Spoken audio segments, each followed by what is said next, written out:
Permitir que se cambie de nombre, habilitar la sala bloquea, compartir chat, iniciar, compartir, eliminar, suspender, eliminar partes. A mí tampoco me deja.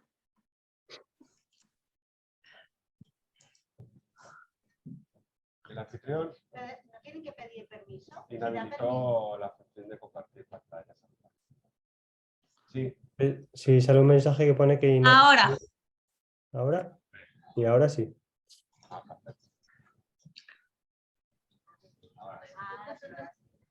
¿Ahora lo veis? Vale, perfecto.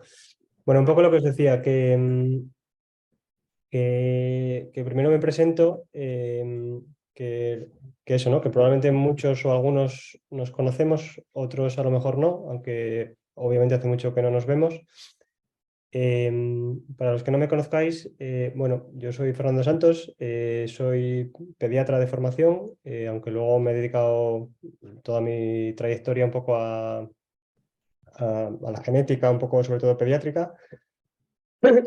Y bueno, he trabajado también durante toda mi trayectoria en el Hospital de la Paz de Madrid, que fue donde surge todo mi interés por Nicolai Schweitzer. Y bueno, por motivos múltiples, desde primeros de este año me he trasladado a trabajar a Palma de Mallorca, un poco más lejos. Entonces, bueno, básicamente lo que quería hoy, cuando David un poco me contactó de nuevo para plantear un poco, compartir alguna cosa con vosotros hoy, bueno, lo que hablamos es, en Madrid teníamos un proyecto un poco enfocado a Nicolaides y Coffin Series, que es algo un poco relacionado, luego comentaremos. Por motivos múltiples, pandemia, traslado, tal, la verdad es que todo eso se ha quedado un poco parado, pero bueno, pensamos que podía ser buena idea, aún así, compartir con vosotros un poco pues, una visión general de Nicolai Schweitzer y mi idea un poco es hoy haceros un recorrido sobre cómo se describió esta entidad, un poco la información que hay disponible, hablar un poco de manifestaciones clínicas, algunos aspectos un poco de la parte molecular, que es un poco compleja, pero simplemente compartirla con vosotros. Y bueno, y algunas reflexiones que podemos hacer juntos. Entonces, no sé muy bien cómo habéis planteado esto, si queréis que haya preguntas al final de mi charla o la mía irá de echar a seguidas y todo al final, o si queréis interrumpir por el camino, no sé, un poco yo estoy abierto a lo que vosotros queráis. Pero bueno, básicamente... ¿Perdón? Vale, pues básicamente, bueno, Nicolai Schweitzer es la primera descripción que se hizo de este diagnóstico, de esta entidad, fue en el año 93 en Londres y como se hacía mucho en aquella época, pues Nicolaides, que era una neuróloga pediátrica, y Schweitzer, que era un genetista clínico muy eminente inglés, describieron conjuntamente el caso de una niña, una chica, con unas características que ellos reconocían como algo que probablemente era una entidad nueva, pero que hasta aquel momento no era conocido. Y bueno, describieron este caso particular de esta chica con un problema de discapacidad intelectual y hablar un poco de las características físicas y el pelo un poco como escaso o poca cantidad, ¿no? Y la verdad es que esta comunicación surgió en ese año y aquí debajo os he puesto, esto es PubMed, que es un poco la base de datos médica internacional que usamos todos a nivel internacional, que es de acceso abierto y que podemos buscar por lo que nos interese, ¿no? Entonces aquí simplemente os he puesto una búsqueda que hice estos días de Nicolai Schweitzer y aquí debajo, estas barritas que veis debajo, es el número de publicaciones que hay relacionadas con este diagnóstico a lo largo de los años. Y veis que realmente esta es la publicación inicial que os he puesto aquí encima. Durante muchísimos años no hubo más referencia a este diagnóstico y de hecho durante muchos años se cuestionó realmente si realmente existía, si era una entidad, con una entidad propia, ¿no? Una entidad con características propias. Y no fue hasta realmente 2009, si no recuerdo mal, esta publicación, o sea, casi 30 años después, cuando un grupo internacional liderados por Sergio de Sousa, que es un compañero portugués, y Raúl Hennekamp, un compañero de Holanda, ahí sí que ya definieron un poco que efectivamente que Nicolás Schwareicher existe, y le acuñaron el término un poco en honor, por así decirlo, a Nicolaides y a Schwareicher, que habían hecho esa primera comunicación. Ellos aquí reclutaron o identificaron 23 casos y bueno, aquí os he puesto en esta tabla las manifestaciones principales que ellos definían en ese momento, ¿no? Y que incluían pues problemas de crecimiento que podían ser de origen prenatal o después del nacimiento. Comentaban que todos estos casos que ellos describían inicialmente, todos tenían un problema del desarrollo importante y con un problema sobre todo del lenguaje expresivo y hablaban un poco de convulsiones también. Describían algunas características físicas, un poco los que nos dedicamos a genética siempre intentamos ver si algo en las características físicas o en el aspecto físico hay algo que nos permite un poco diagnosticar o identificar a estas personas. Y efectivamente en niños o en personas con Nicolaides Schwareicher, ellos describían unas características, pues hablaban un poco del pelo, ¿no? Que es como más lo que hablaban ya inicialmente de más escaso o menos poblado. Hablaban un poco de las características craneofaciales y también un poco engrosamiento un poco de las articulaciones interfalángicas tanto de las manos y de los pies. Y bueno, esto fue 2009, o sea que ahí ya efectivamente todos aprendimos que Nicolaides Schwareicher existía como entidad como tal. Y en esa época justo también, hasta ese momento obviamente no sabíamos la causa, no sabíamos el origen, el motivo del porqué de Nicolaides Schwareicher. Y esa época coincide un poco con toda la explosión de los estudios genéticos, que no me voy a detener mucho, pero simplemente que tradicionalmente solo podíamos hacer estudios como de genes concretos y siempre con una sospecha clínica, pero cuando no conocíamos el gen difícilmente podíamos hacer ningún diagnóstico genético. Entonces, esa publicación que os he puesto era de 2009 y en 2010 aproximadamente es cuando explotan un poco las técnicas de secuenciación masiva y se empiezan un poco a generalizar y aplicar un poco en diferentes laboratorios y hospitales un poco alrededor del mundo. Y eso es lo que permite identificar las causas genéticas de un montón de trastornos genéticos, algunos que ya conocíamos, pues como Nicolaides y otros muchos que se han descrito a posteriori.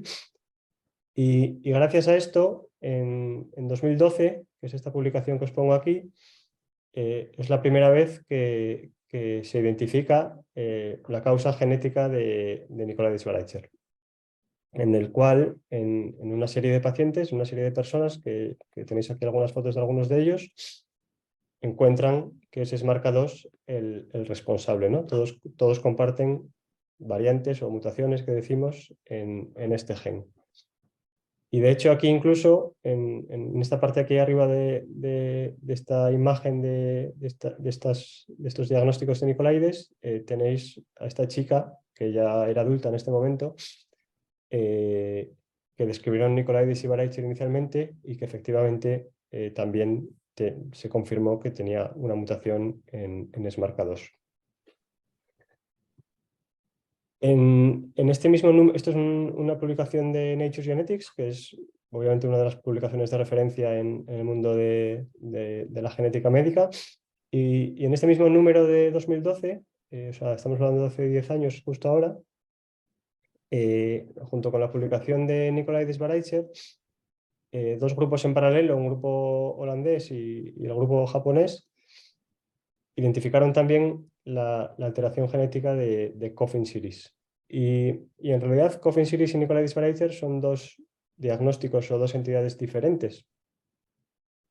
Pero es verdad que comparten algunas características clínicas y los genes, aunque son diferentes, todos participan del mismo complejo o de la misma actividad un poco a nivel molecular que se encarga un poco de remodelar la cromatina. Y luego, esto lo voy a dejar aquí y luego un poco volveré de nuevo sobre esto. Y simplemente aquí os pongo un poco, esta es la publicación de ese año de 2012, la del grupo japonés, que es verdad que los pacientes de etnia un poco asiática, pues a veces las características físicas para nosotros sobre todo son más difíciles de reconocer, y los pacientes con Coffin Series que publicaron los holandeses. Realmente veis que son diferentes a las que os he puesto antes de los niños o de las personas con Nicolaides Baraitser. Y de nuevo, Raúl Hennekamp y Sergio de Sousa lideraron, esto ya hablamos ya de 2014, o sea, han pasado otros 2 años, lideraron otra publicación o otro trabajo a nivel internacional. Aquí ya participamos más grupos y de hecho aquí a lo mejor podéis reconocer a algún niño que conocéis de la asociación. Y en este trabajo sí, lo que se intentó es un poco delinear mejor o identificar mejor cuáles realmente eran las características asociadas a Nicolaides Baraitser, porque hasta ahora solo teníamos esa descripción de 2009 de esos 20 pacientes. Y obviamente esto nos sirvió para aprender más cosas. Aquí las dificultades que tenemos siempre en Nicolaides Baraitser y en general en estas entidades genéticas es que la mayoría de la información que tenemos es de personas en edad infantil. Y básicamente eso es porque son las personas que a día de hoy acuden a las consultas médicas. La gente adulta muchas veces o se ha perdido el seguimiento o ya no acuden a las consultas o no se han hecho las pruebas genéticas y ya no se lo plantean. Entonces muchas veces la información que tenemos es muy de población infantil, pero nos falta muchas veces la parte un poco del desarrollo un poco posterior o en la edad adulta o adolescencia, etcétera. Y de hecho, de esta publicación de 2014, aquí se identificaron 61 individuos y solamente 10 eran como mayores de edad, eran adultos. Entonces, de nuevo, aquí aprendimos que ese retraso del desarrollo, por ejemplo, que se describía siempre como grave o severo en inglés, pues realmente eso es verdad en algunos casos, pero no en todos. A veces el desarrollo puede ser mejor o afectación leve del neurodesarrollo. Es verdad que esa afectación preferente del lenguaje expresivo se confirmaba e incluso algunos pacientes o algunas personas tenían un lenguaje ausente, pero muchos de ellos eran capaces de articular y desarrollar el lenguaje. Y se describía inicialmente el tema de las convulsiones o el tema de la epilepsia, y aquí se vio que eso no era un rasgo o una característica habitual en todas las personas, sino que aparecía en unas personas sí y en otras no. Y luego no os he puesto la tabla entera aquí, pero bueno, se recogió información sobre otros problemas médicos que se podían asociar.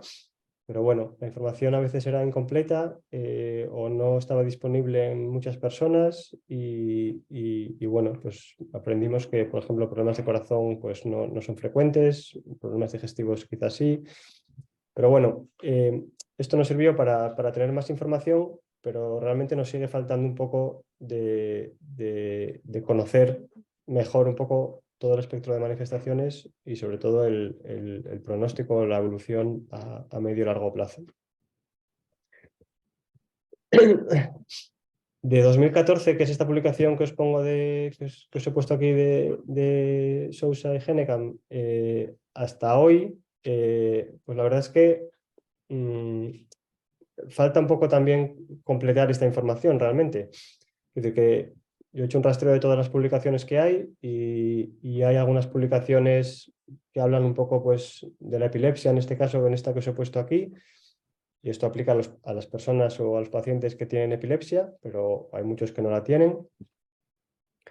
Hay algunas que hablan un poco de si hay manifestaciones oftalmológicas o no. Y ahí está esta publicación que os pongo aquí, que es reciente de 2022. que tampoco llega a ninguna conclusión así concreta y en principio no parecen existir problemas, al menos oftalmológicos, importantes. Habla más de temas de los párpados o temas del lagrimal, etc. Y hay publicaciones un poco puntuales, pues de un paciente una persona que desarrolla un problema de corazón o un paciente que desarrolla un problema de vista o problemas de anestesia. Pero no dejan de ser publicaciones puntuales de casos puntuales y esto,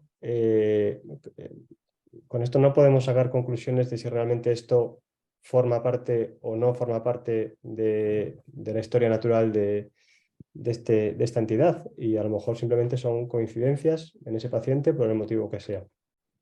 Entonces realmente creo que nos sigue faltando un poco de información un poco un poco más global del espectro un poco de manifestaciones y sobre todo del pronóstico, que es un poco lo que muchas veces vosotros preguntáis, qué cosas pueden pasar o qué cosas hay que vigilar y esa información muchas veces pues es muy limitada todavía.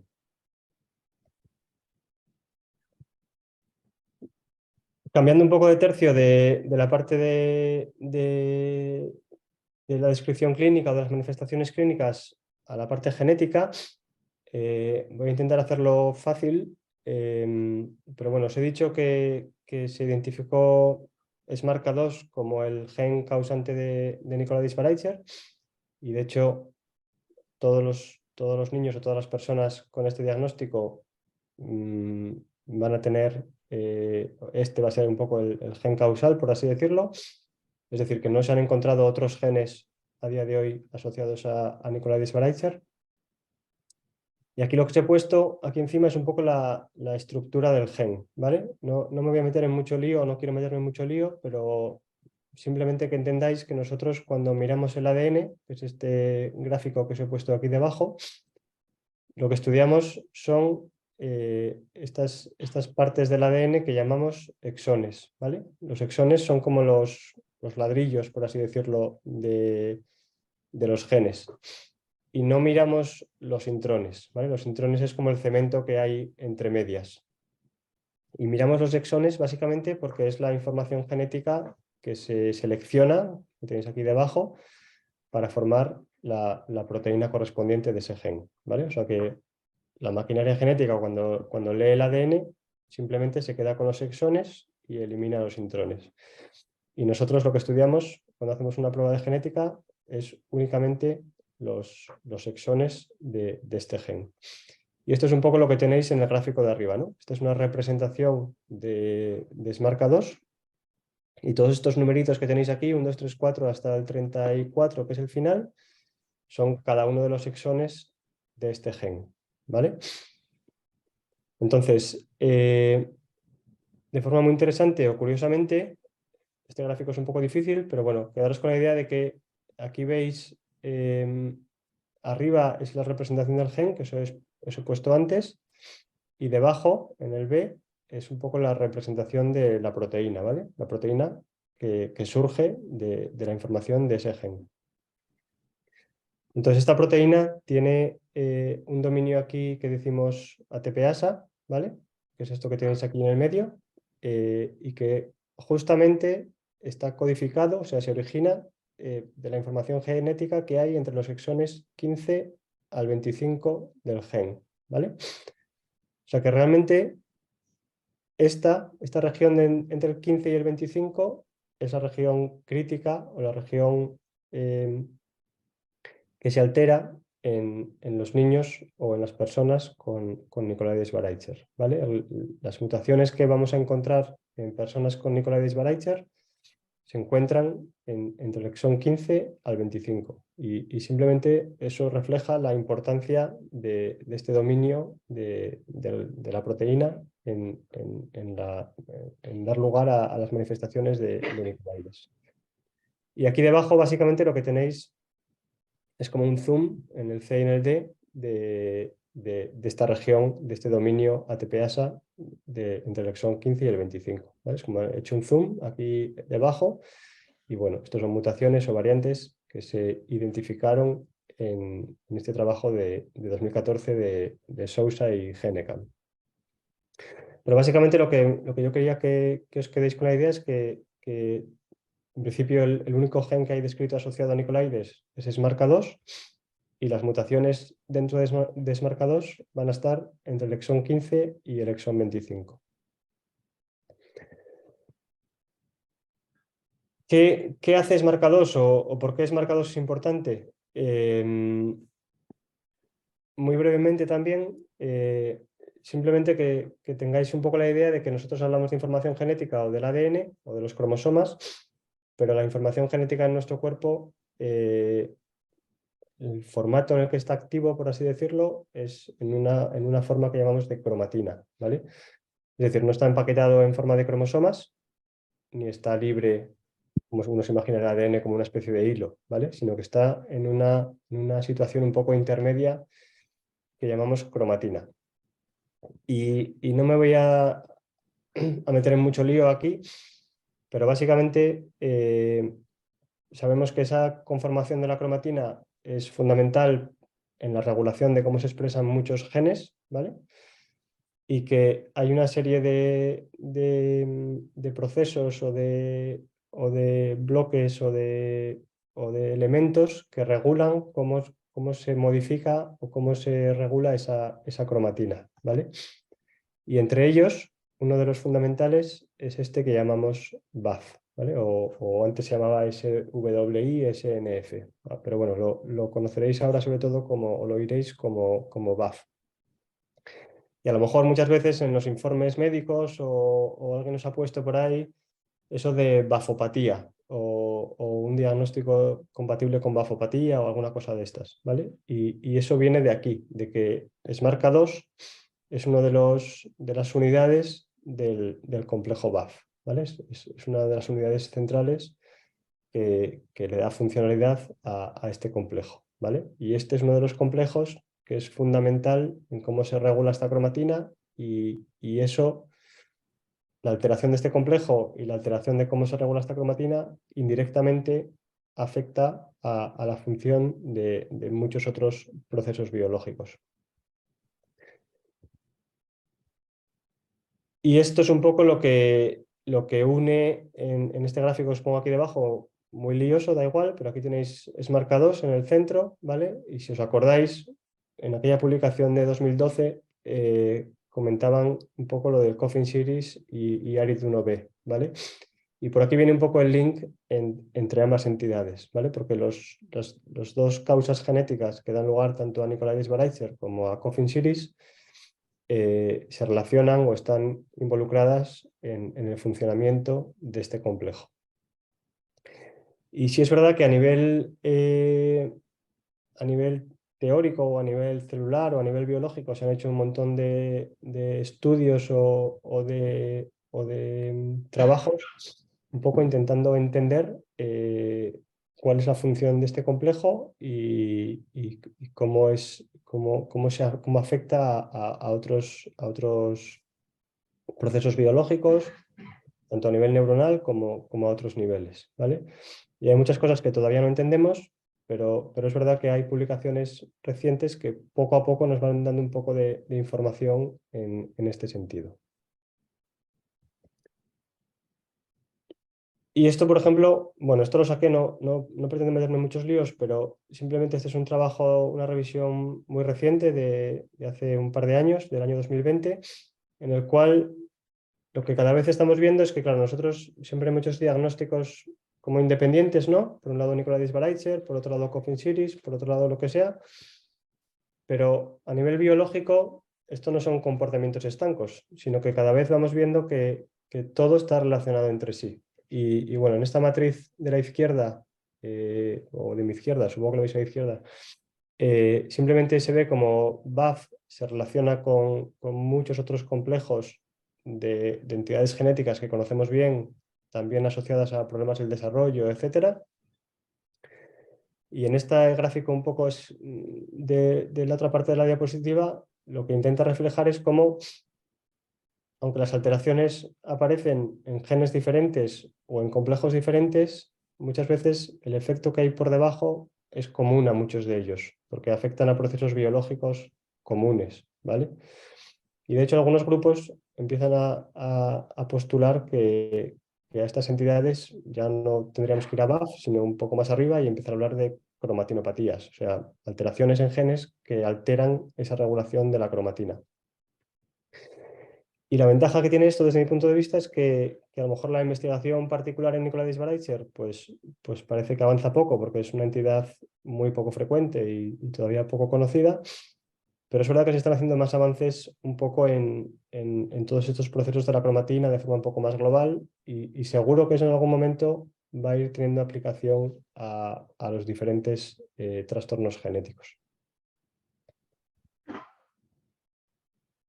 La otra cosa interesante para conocer es que si todas las alteraciones en SMARCA2 equivalen a Nicolai Disbaraitser, es decir, un paciente o una persona que tiene una alteración en SMARCA2 siempre va a tener un diagnóstico de Nicolai Disbaraitser.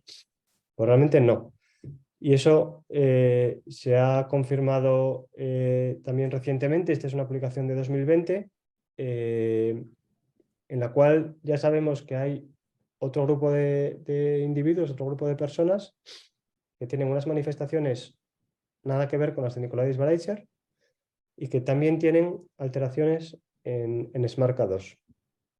Y a esto se le ha dado a día de hoy el acrónimo, el nombre de BIS, BIS, que viene un poco de Intellectual Disability and Blepharophimosis, ¿vale? Blepharophimosis es como que los ojos, si os fijáis aquí, las hendiduras son más cortas, están como más cerradas, ¿vale? Y estos niños tienen unas manifestaciones físicas, como podéis ver en la foto, diferentes a Nicolai Disbaraitser y unos problemas médicos realmente también un poco diferentes de Nicolai Disbaraitser. Pero también tienen mutaciones o alteraciones en SMARCA2. Esto os lo digo porque a lo mejor os ha pasado o os pasará de que tendréis contactos a lo mejor de familias en los cuales se les ha encontrado una alteración en SMARCA2 y eso no forzosamente equivale a un diagnóstico de Nicolai Disbaraitser. O sea que si veis un poco de disparidad en las manifestaciones de unos niños a otros, pues a lo mejor el motivo también puede venir por aquí.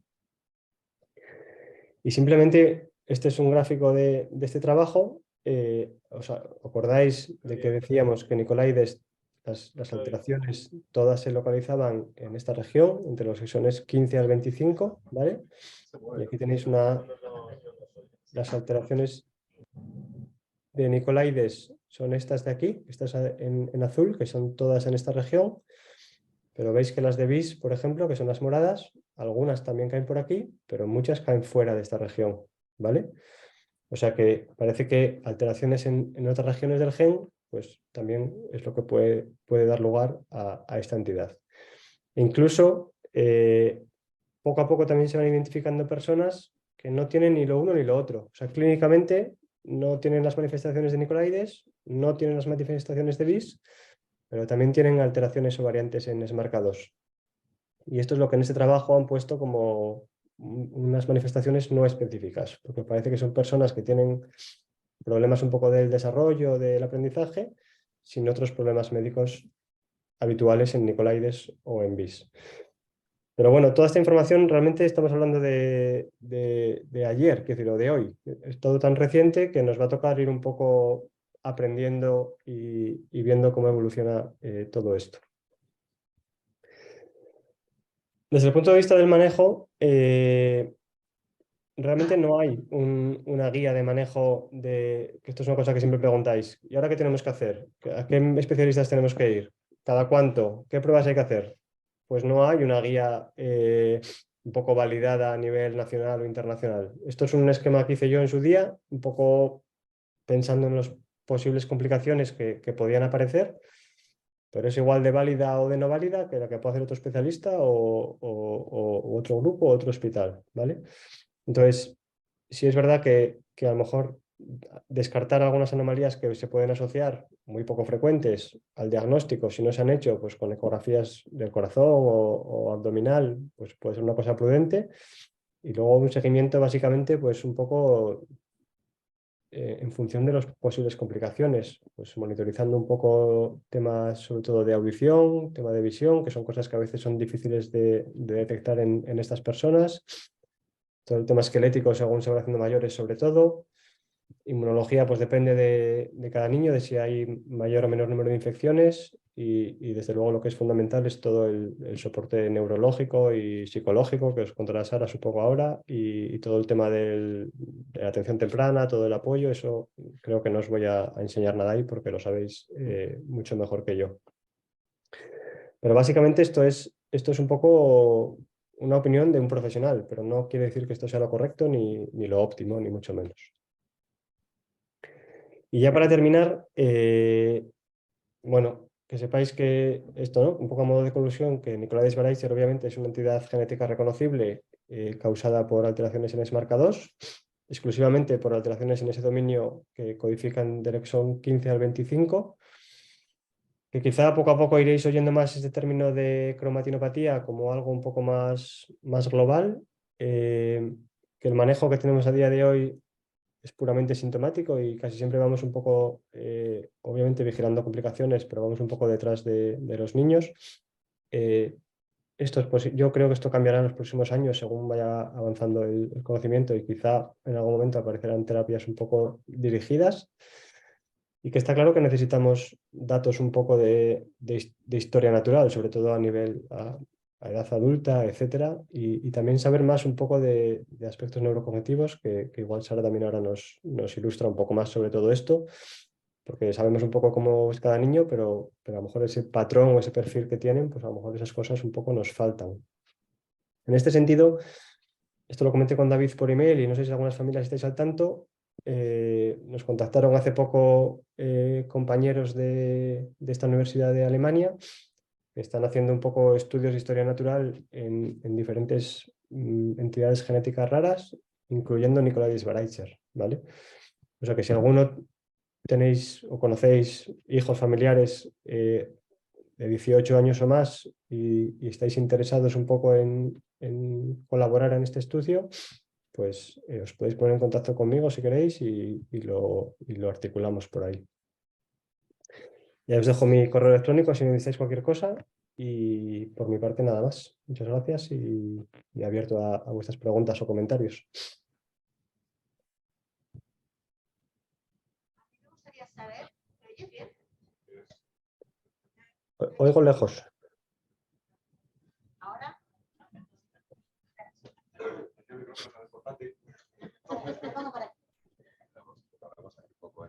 ahora oyes mejor.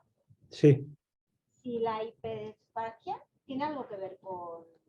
Es común en el síndrome, o sea, el tema de la convulsión a la hora de comer.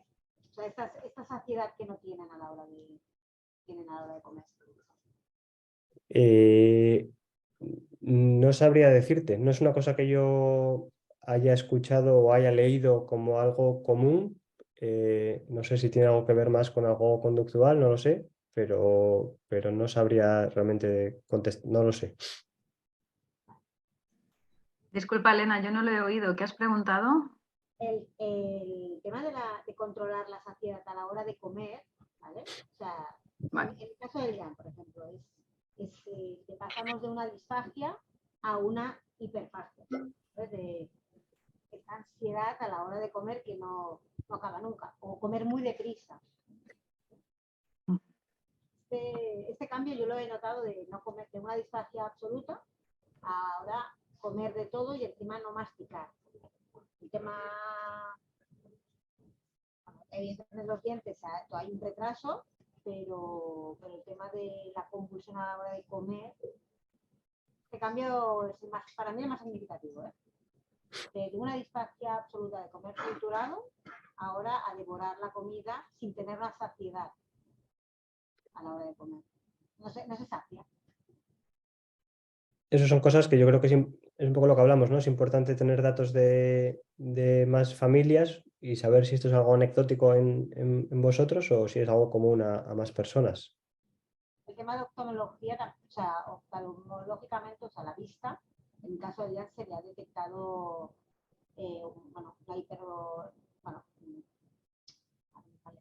como una miopía. Es probable que los defectos un poco de refracción sean más comunes de lo que pensamos. Lo que pasa es que probablemente en ellos sean difíciles de diagnosticar. Y en el caso de la primera foto que has puesto, del primer estudio, había una niña que llevaba como un socavón aquí entre el pecho Eso es común porque ya lo tienen y muy pronunciado además. Eso, ¿sabes? La primera foto se notaba mucho, que había una niña con el, bueno, en el pecho como un pequeño socavón. O sea, eso es lo que llamamos un pectus en medicina, que es que como que el esternón está un poquito más hundido y de nuevo yo creo que hasta lo que yo sé no es un rasgo o es algo descrito comúnmente en ellos. Pero eso es una cosa que tiene mucha gente en la población también. O sea que...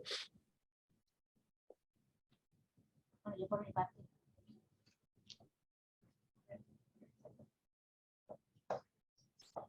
Me acerco. No, pero, no, pero yo simplemente. Pero desde ahí hablamos o me oye desde aquí. Vale. Por el grupo de Facebook a nivel mundial nos avisaron de glaucoma. Entonces, yo, por ejemplo, Esther se lo avisé a los médicos y ya está diagnosticada. Ella está con medicación, sí. Nos avisaron desde Canadá que había varios chicos que habían perdido la visión en un ojo por 2 casos. A Esther la miraron y es de las cosas que, como nos han avisado otras familias a nivel mundial, Esther, por ejemplo, sí que lo tiene.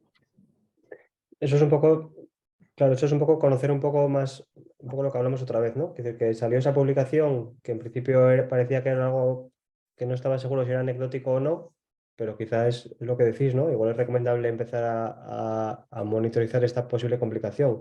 La cosa es saber, pues, a qué edad hay que hacerlo, cada cuánto, o sea, todo eso son cosas que no sabemos realmente.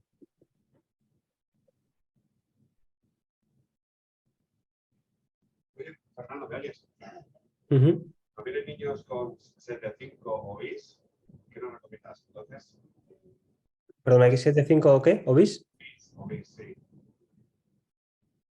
¿Nos recomiendas que o sea, son Nicolaides? O sea, ¿tú crees que podrían pertenecer a la asociación? Que son diferentes completamente, aunque estén desmarcados, como tú has dicho. O sea, el 7.5, no sé si hablamos del mismo caso. Sé que hubo un caso que no sé si está ahí en la familia, que yo estudié, creo, de Murcia, que yo estudié en Madrid, Sí, sí, sí. que se planteó la posibilidad de SMARCA2, perdón, con una variante que teníamos que no estaba muy seguro y que luego a posteriori se confirmó que tenía una alteración en SETD5. Si es ese caso, que supongo que es el mismo, realmente ese niño tiene otra cosa, que es una alteración en otro gen que también va un poco relacionado con todo esto de la cromatina, pero que nada que ver tiene con SMARCA2.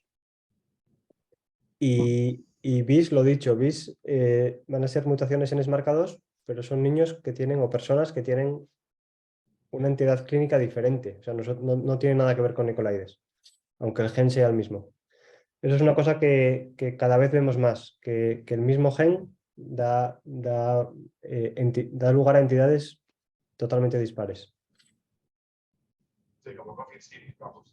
Porque Coffin Series es totalmente diferente. Coffin Series desde mi punto de vista, es otro gen y las manifestaciones son un poco diferentes, pero es verdad que tiene algunas cosas comunes, pero es una entidad diferente también.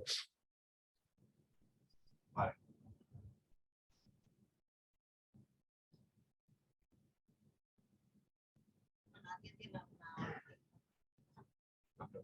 ¿Alguna pregunta más?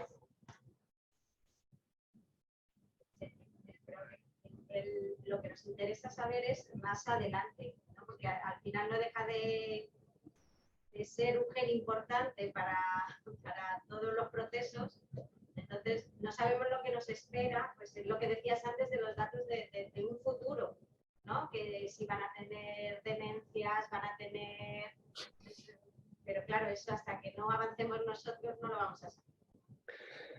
Efectivamente, quiero decir que sí es verdad que hay algunos trabajos y algunos artículos que empiezan a hablar un poco como eso, ¿no? Como de un cuadro de envejecimiento prematuro, etcétera, pero no está muy claro todavía.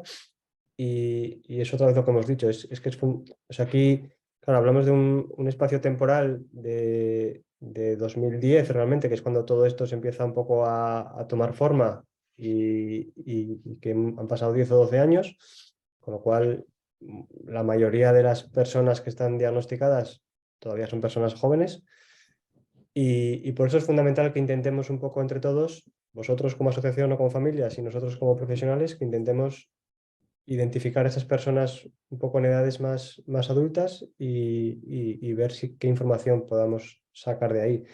Por eso os animo que si conocéis gente o en la asociación o estáis ahí o lo que sea, pues a participar en ese tipo de iniciativas, porque creo que pueden, o sea, que son interesantes para todos realmente. Aunque te hayas mudado, ¿sigues recogiendo toda esta información? ¿La sigues recogiendo? O sea, realmente, pues un poco como os ha pasado a todos o nos ha pasado a todos, entre pandemia de por medio, en mi caso mudanza tal, es verdad que todo esto ha estado parado los últimos 2 o 3 años. Sí me gustaría un poco retomar todo esto y de hecho al final en genéticas somos muy pocos en el país y muchos compañeros todavía contactan conmigo o hablan conmigo cuando identifican algún caso, pero sí me gustaría un poco retomar esto en algún momento y volver a un poco a recoger esta información y a lo mejor hacer una foto de Nicolaides en España, que tampoco la tenemos. Oye, perdona, y en cuanto a terapia, si en el futuro se trabaja en ello o no, es completamente imposible. O sea, terapias en Nicolaides en concreto, hasta lo que yo sé, que yo sepa, no se está trabajando en nada en concreto ahora mismo. Pero es verdad que, claro, tradicionalmente siempre hemos dicho, no tenemos no tenemos un tratamiento y no sabemos. Sí que es verdad que se están desarrollando o intentando aproximaciones terapéuticas. Todo esto obviamente es todavía en modelos un poco celulares y animales, en otros genes que alteran un poco ese equilibrio de la cromatina. Y siendo sincero, yo no creo que esto vaya a pasar en el corto plazo, pero sí estoy seguro de que en un tiempo medio, no sé deciros cuánto, estoy seguro que saldrán fármacos o cosas un poco dirigidos a intentar, no digo corregir esto, pero al menos modularlo o mejorar un poco los efectos negativos de las alteraciones. Pero no sé deciros, no sabría deciros tiempo, o sea, esto va a ser una carrera larga.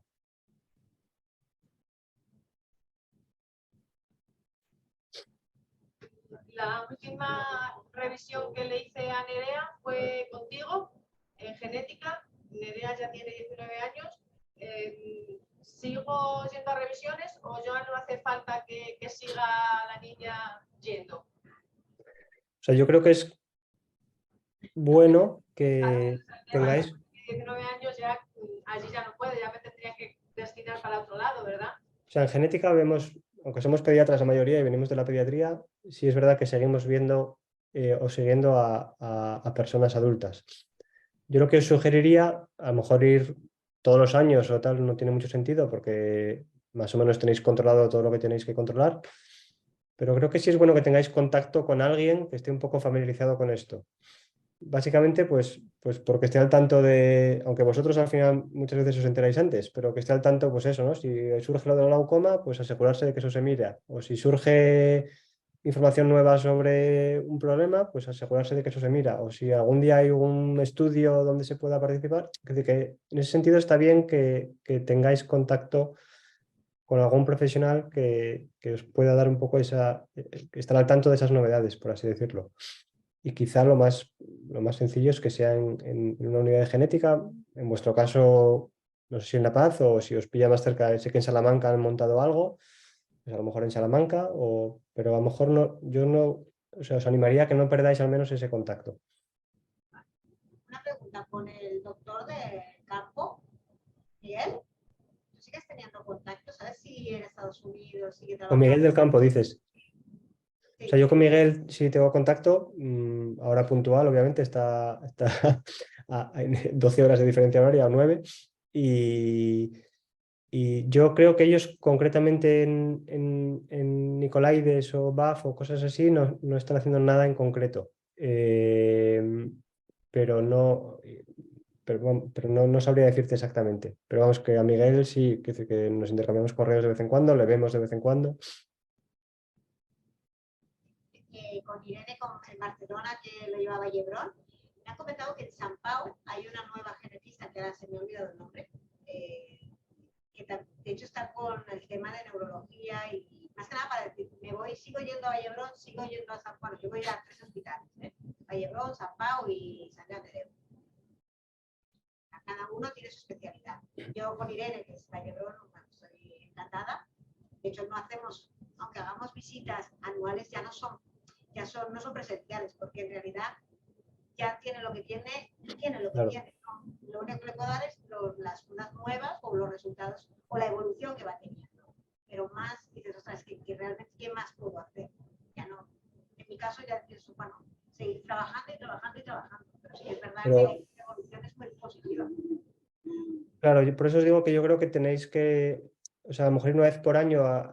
Es verdad que los niños cuando son más pequeños necesitan más atención y necesitan a lo mejor más cosas desde el punto de vista de los médicos.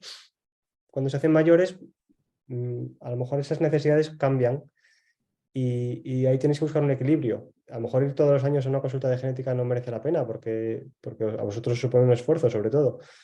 Pero sí es bueno que mantengáis ese contacto. Si es en Valdebrón, obviamente con Irene estáis en las mejores manos, pero si en algún momento cambiáis a Sant Pau o a, bueno, si ya es Sant Joan de Déu, quizá que es un hospital pediátrico, no tiene mucho sentido, pero bueno, que desde luego en Valdebrón no se me ocurre un sitio mejor. ¿Qué quieres que te diga? Es verdad que San Pau, como que tengo muchos especialistas en muchos sitios. San Ya, Joan de ya. Déu, desde mi punto de vista, lo he apartado, porque personalmente no me ha aportado lo que me ha aportado Vallebrón y San Pau.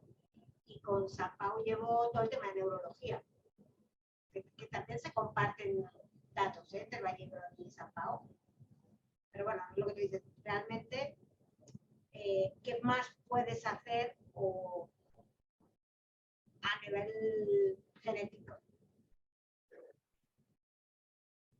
O sea, ahora mismo probablemente nada, ¿no? Pero es un poco, vuelvo a lo mismo, que decir que pues a lo mejor ahora surge estas iniciativas a lo mejor de estudios de enfermedades raras o estas cosas casi siempre van a llegar por vía de la genética, menos habitual por vía de la neurología. Entonces a lo mejor estar al tanto de un poco de estas iniciativas, etcétera, eso es lo que hace que merezca la pena estar en contacto, en este caso con Genética de Valdebrón. Hola, ¿me oye allí? Yo quería saber si había oído algo sobre estudios sobre los probióticos para niños con necesidades especiales. He oído que para niños con autismo los probióticos mejoran la flora intestinal e incluso les puede repercutir en mejorar la conducta. Están haciendo estudios. Yo quería saber si usted ha oído algo del tema.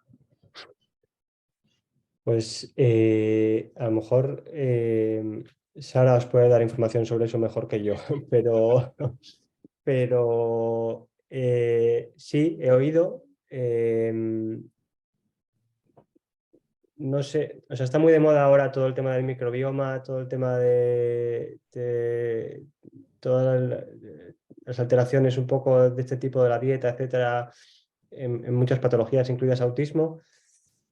Los probióticos no deja de ser algo que no tiene efectos secundarios, por así decirlo. O sea que entiendo que probar y ver si eso mejora o no mejora, pues no está mal. Pero que haya estudios claramente demostrando la eficacia, no que yo sepa, pero tampoco es mi campo un poco de expertise, por así decirlo. No sé si Sara quiere comentar algo de esto o tiene alguna referencia o algo diferente de lo que yo comento. En este sentido de dietas y demás de probióticos, no, sí que estoy también al corriente de que en autismo sí que se está incluyendo cada vez más. Ahora lo comentaré, varios de los niños de la población española que he evaluado tienen también diagnóstico en autismo. Entonces, bueno, pues como bien dices, contraproducente no va a ser, pero como también has explicado, no hay estudios hasta el momento que demuestren su eficacia. Yo creo que a lo mejor aquí sería consultarlo pues con un nutricionista o con un médico especialista más en dietas, pues para ver si eso podría ser beneficioso. Es lo poco más que puedo añadir a este respecto. Esto es un poco, perdón, que añado, que a lo mejor habéis oído, os habéis planteado, yo qué sé, la hormona de crecimiento. la hormona de crecimiento en niños con problemas de neurodesarrollo, autismo, etcétera. Obviamente no está indicada, porque no tiene indicación para eso, pero muchos padres refieren que mejoran con la hormona de crecimiento, que no solo, obviamente no mejora el crecimiento, no se busca eso, sino mejora un poco, mejora el tono, mejora la atención, mejora... Si eso es algo real o no, pues no lo sé. En ese respecto, ahí sí que tengo un pelín más de conocimiento. Sé que hicieron un programa cuando estuve en el Colegio de Educación Especial del Hospital San Rafael sobre la hormona de crecimiento a niños con parálisis cerebral. Y precisamente eso que comentas, que decían que podía tener beneficios a nivel atencional, sobre todo eso es lo que se estaba mirando a nivel cognitivo, ¿no? Que podía aumentar. Se hizo el estudio con los niños con los que estaba, si no recuerdo mal, creo que fueron con 3. Y claro, era una población muy pequeña, una muestra muy pequeña y perdí un poco el contacto porque ya salí de allí, de ese sitio. Y no lo sé, pero sí que, bueno, que son cosas que se están probando. A lo mejor las muestras son muy pequeñas y ese es el gran problema que tenemos un poco en ciencia, que para poder sacar correlaciones o decir que algo es significativo o que de verdad se puede afirmar que tiene una correlación, pues se necesitan muestras más grandes. Pero bueno, ¿qué estudios hay? Yo creo que hay que seguir estudiando, avanzando y según vayan incorporándose más datos con más pacientes, como bien dices, que es la importancia ahora más grande, el poder detectar más casos pues para sacar conclusiones más generales.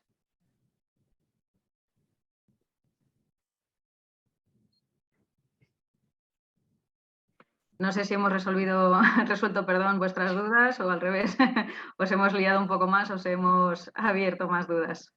Yo tengo una básica para el doctor. A nosotros nos han diagnosticado recientemente el síndrome en Alonso, que tiene 4 años, y con los comentarios que están saliendo y las dudas, mi pregunta es si esta alteración que él tiene con los años se va agravando más, que vayan surgiendo pues las cardiopatías, glaucomas, demencias o no. O sea, que la afectación es la que es y se queda ahí. Pues volvemos a lo mismo. O sea, temas un poco de una cardiopatía estructural, o sea, que tenga una anomalía congénita del corazón o de otras cosas, eso si no lo tiene, no lo va a tener, ¿vale? Eso le han hecho una ecografía, está bien, ya está. Lo que no sabemos es un poco, pues, lo que comentaban del glaucoma, que hay alguna comunicación un poco hasta ahora más anecdótica, quizá ahora se van a evaluar más niños o más casos, y a lo mejor empezamos a saber que hasta ahora no sabíamos que el glaucoma podía ser una complicación en el futuro y empezamos a saber que lo puede ser. Y lo mismo con el tema neurológico, es decir, que en principio son niños que avanzan, es verdad que avanzan más despacio o que el desarrollo va más lento, y regresión como tal en la infancia, no, desde mi punto de vista, no es habitual. Empieza a haber algunos datos de si puede haber algún tipo de más riesgo eso, ¿no? Como un envejecimiento precoz o algún tipo de cuadro tipo demencia, alguna cosa que tampoco se sabe muy bien. Eso lo aprenderemos cuando tengamos más datos de población adulta. Y la dificultad también que tenemos es que, claro, muchas de las personas adultas que conocemos hoy son personas que se diagnosticaron con un diagnóstico clínico hace muchos años, ¿vale? Desde que tenemos pruebas genéticas, lo que empezamos a ver es que hay mucha más variabilidad de la que pensábamos inicialmente. Entonces, a lo mejor la foto que tenemos hoy de Nicolaides como tal, probablemente es más, o sea, la variabilidad probablemente es mayor de la que conocemos y probablemente hay personas con manifestaciones más leves que a lo mejor el diagnóstico clínico no se hacía antes o no era tan fácil y han podido pasar más desapercibidas. Entonces, si veis la foto de la niña diagnosticada inicialmente en el 93, pues es verdad que en la última publicación que sale, con 30 y tantos años, es verdad que es una persona que se ve que tiene como que impresiona como de mayor edad, ¿no?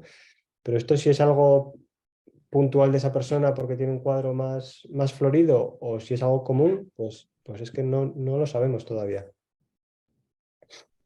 Y el tema de las convulsiones llegan a desaparecer. O sea, yo en mi caso ya convulsionaba de pequeño, pero ya hace como mínimo 7 años que esas convulsiones han desaparecido por completo. O sea, mi miedo es, ¿puede volver a convulsionar? ¿Qué edad tiene ahora? 12, recién cumplidos. ¿Cuántos? 11. 11. 12. 12. Sí. En ese trabajo que publican ahí, de 25 casos o niños con convulsiones, lo que comentan es que es a veces difícil controlarlas al 100%. Yo creo que las convulsiones, y esto no aplica, entiendo, solo a Nicolaides, sino probablemente de forma un poco habitual, tienen como un pico en la infancia, a veces luego ceden, y la adolescencia es otra época un poco de más riesgo, creo. Entonces yo creo que no haya tenido en todos estos años, obviamente es buena noticia, pero creo que eso no descarta que desafortunadamente puedan volver a ocurrir. A ver, en el caso de mi hijo, también tenía convulsiones y lleva 2 años que no convulsiona. Pero estoy tomando Depaquine. La duda es si dejamos el Depaquine, lo mantenemos. Eso te lo dicen los neuros. No, pero como hay casos que mi hijo ha dejado de tomar Depaquine, Te lo mandan los neuros. A mí fueron los neuros los que decidieron, fueron los neuros. pero mantenerlo. O sea, creo que preguntáis sobre el tratamiento, ¿no?, de las convulsiones, si he oído bien, y creo que alguien ha dicho que eso es los neuros y estoy de acuerdo. Eso es una pregunta para el neurólogo. De ellos con vosotros decidirán si creen que merece la pena quitarlo, mantenerlo. Eso un poco comentarlo con vuestro neurólogo.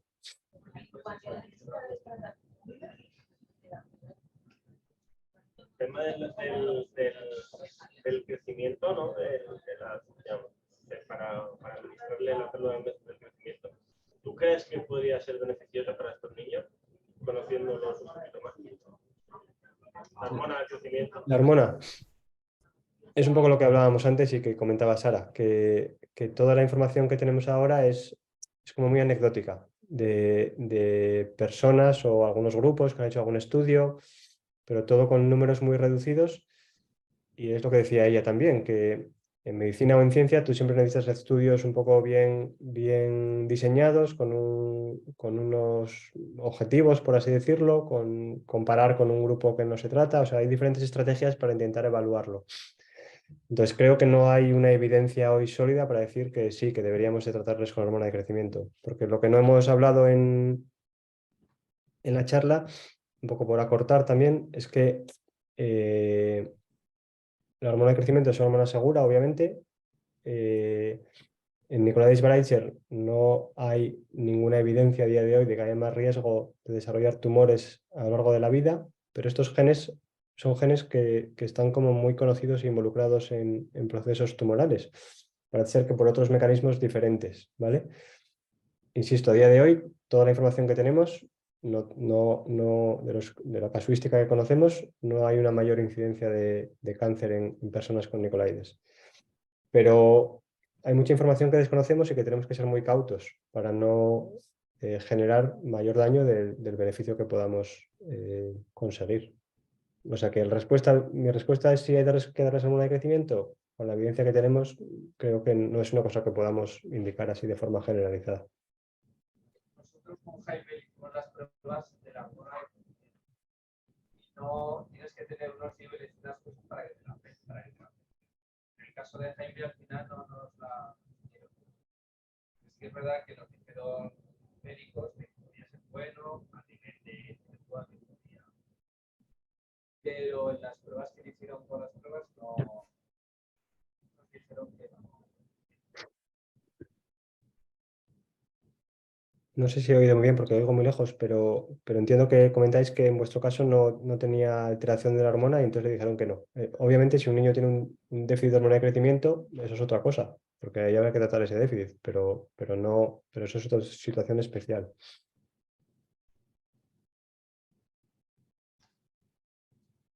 Bueno, si tenéis alguna pregunta para el tiempo de Fernando, Sí. será limitado, así que nada, dejamos paso a Sara. Y nada, muchas gracias Fernando por tu gran aportación y muchas gracias de parte de la asociación. No sé si me oyes. Bueno, sí, te oigo perfectamente. Bueno, muchas gracias a vosotros por la invitación y bueno, espero que os haya sido útil y tenéis ahí mi correo electrónico nuevo si necesitáis cualquier cosa.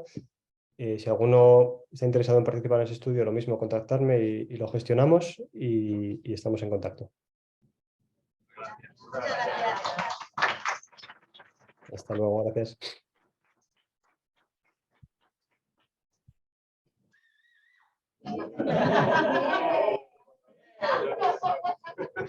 Sara,